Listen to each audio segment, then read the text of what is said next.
ওকে, তাহলে এবার শুরু করি।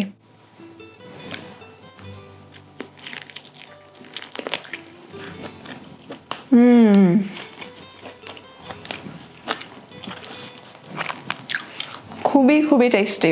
চিকেনটা খুবই টেন্ডার, খুবই জুসি, এবং উপরে যে সসটা দেওয়া হয়েছে ওইটার জন্য একটা হট সাওয়ার, তারপর সাওয়ার অ্যান্ড সুইট, খুবই সুন্দর একটা কম্বিনেশন। এবং এই চিকেনটা দেখতে একটু ললিপপের মতন, আই থিঙ্ক এটা বাচ্চারা খুব পছন্দ করবে। বাট এমনিতেও ইটস রিয়েলি রিয়েলি টেস্টি। এখন একটা উইংলেট ট্রাই করি।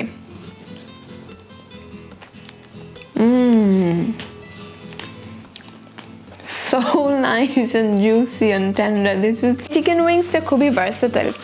এটার সাথে অনেক কিছু দিয়ে খাওয়া যাবে। এটার সাথে ফ্রাইস, তারপরে রোস্টেড পটেটোস, ইভেন রাইসের সাথেও খাওয়া যাবে। এটা যে সসটা তৈরি করেছি ওই সসটা দিয়েও রাইস খুবই মজা লাগবে, এবং রাইসের সাথে হট উইংস দিয়েও খেতে পারবেন। সো ওর জাস্ট এমনিও খুব মজা। এটার রেসিপিটা একদমই সিম্পল। আমার মনে হয় এটা যে কেউ ফলো করতে পারবেন। স্টেপ 1 হচ্ছে মুরগির পাখনাকে 3 ভাগে ভাগ করে নেওয়া। এরপর ড্রামের যে অংশ আছে, মানে পাখনার ছোট রানের মতো পার্টটা থেকে বোন এক্সপোজ করে নিচ্ছি। এভাবে হাড্ডিটা একটু বের করে নিলে লিগামেন্টগুলো না থাকার কারণে রান্নার সময় এই অংশের পেশিগুলো সংকুচিত হয়ে অনেকটা ললিপপের মতো হবে। এতে করে দেখতে সুন্দর লাগার পাশাপাশি এই ড্রামেটগুলো খেতেও ভালো লাগবে। সিজনিং খুবই সিম্পল। প্রথমে দিচ্ছি লবণ, তারপর দিব ফ্রেশলি মিল করা ব্ল্যাক পেপার, মানে গোলমরিচের দানা। এরকম পেপার মিল হাতের কাছে না থাকলে জাস্ট অল্প কিছু গোলমরিচ ছেঁচা দিয়ে নিলেই হবে। এরপর দিচ্ছি কিছু পাপরিকা। আমি স্মোকড পাপরিকা ব্যবহার করছি। যদি পাপরিকা না থাকে তবে একটু কম ঝালের শুকনো মরিচের গুঁড়া ব্যবহার করতে পারেন। নেক্সট অ্যাড করছি 1 চা চামচ চিনি আর সম পরিমাণে জিরার গুঁড়া। এই ড্রাই স্পাইসগুলো উইংসে সিজনিং করবে। আর ম্যারিনেশন প্রসেসটা অ্যাক্টিভ করার জন্য এর সাথে ব্যবহার করব একটু লেবুর রস আর একটু তেল। মাংসের প্রোটিনকে ম্যারিনেট করতে লেবু থেকে আসা সিট্রিক অ্যাসিড এই রেসিপির স্বাদের ক্ষেত্রে বিশেষ অবদান রাখবে। আর ম্যারিনেশন হবার জন্য কোনো কিছু দিয়ে ঢেকে কমপক্ষে 1 ঘন্টার মতো টাইম দিতে হবে। আগের দিন মাখিয়ে ফ্রিজের নর্মাল সেকশনে রেখে দিলে আরও ভালো রেজাল্ট পাওয়া যাবে। ম্যারিনেশন হয়ে গেলে উইংসগুলো বেক করার জন্য একটা বেকিং ট্রে বা এরকম ওভেন প্রুফ কোনো প্যান থাকলে সেটাতে তেল ব্রাশ করে উইংসগুলো গ্রিল করতে হবে। যদি বেকিং ট্রে বা এরকম কোনো ওভেন প্রুফ প্যানে একটু পরিপাটি করে সাজিয়ে গ্রিল করেন, তাহলে চাইলে সরাসরি এই ট্রেতেই সুন্দর করে সার্ভ করতে পারেন। আলাদা করে আর সার্ভিং বোল বের করার কোনো ঝামেলা থাকবে না। ওভেন না থাকলে এই উইংসগুলো চুলার উপরেও রান্না করতে পারেন, অল্প তেলে একটা ভালো কোয়ালিটির ননস্টিক প্যানে দিয়ে। তবে সবচেয়ে কনভিনিয়েন্ট আর বেস্ট হবে যদি এরকম কনভেকশন ওভেন ব্যবহার করেন। এতে চারপাশ থেকে হিট আসে আর ভালো মতো উইংসগুলোতে মায়ার্ড রিয়াকশন নামের একটা প্রক্রিয়া কাজ করবে, যার কারণে মাংসের ব্রাউনিং হবে। এই রিয়াকশনটাকে বলে স্বাদের রিয়াকশন। চিকেনটা হতে হতে আমি উপরে একটা সস তৈরি করে নিব।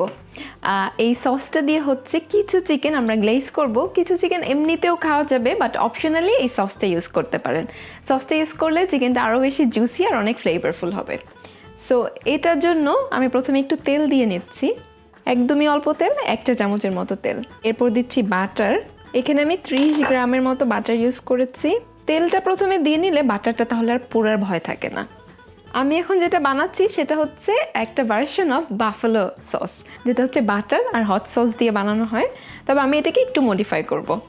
সো বাটারটা এরকম একটু মেল্ট হয়ে আসলে এখানে আমি দিয়ে দিব হচ্ছে একদমই কুচি কুচি করে রাখা রসুন। এখানে 1 টেবিল চামচের মতো আছে, আমি বড় 3 কোয়ার মতো নিয়েছি। সো এইটা এখন বাটারে আর তেলে দিয়ে কিছুক্ষণ একটু সটে করে নিব লো হিটে, যাতে করে রসুনের যে ফ্লেভার আছে সেটা ভালো মতো বাটারে আর তেলে ইনফিউজ হয়। আরেকটা কথা বলি, অনেকে আমাকে এই স্প্যাচুলাটা নিয়ে জিজ্ঞেস করেন। এটা কিন্তু প্লাস্টিকের স্প্যাচুলা না, এটা হচ্ছে সিলিকনের তৈরি করা। এটা খুবই হাই হিট রেজিস্ট্যান্ট, সো এইটা ইউজ করা কমপ্লিটলি সেফ। বাট অফকোর্স প্লাস্টিকের স্প্যাচুলা বা চামচ এগুলো কিন্তু হাই হিটে ইউজ করা ঠিক হবে না। রসুনটা হচ্ছে মেইনলি পুড়তে দেওয়া যাবে না, সো যদি বেশি গরম হয়ে যায় তাহলে এরকম আগুন থেকে একটু সরিয়ে নিতে হবে। রসুন একটু সটে হয়ে গেলে তার মধ্যে দিব 1 টেবিল চামচ হট সস, দিচ্ছি সেম পরিমাণে সুইট চিলি সস, 2 টেবিল চামচ টমেটো কেচাপ আর আধা চা চামচ dark soya sauce. Soya sauce থেকে আসে উমামি ফ্লেভার। এটা না থাকলে উমামি ফ্লেভারের জন্য এমএসটি মানে টেস্টিং সল্ট ব্যবহার করতে পারেন। ওকে, এখন একটু টেস্ট করে দেখি। It's nice. এই সসের ক্ষেত্রে একদম এক্স্যাক্টলি এই সসগুলোই থাকতে হবে না।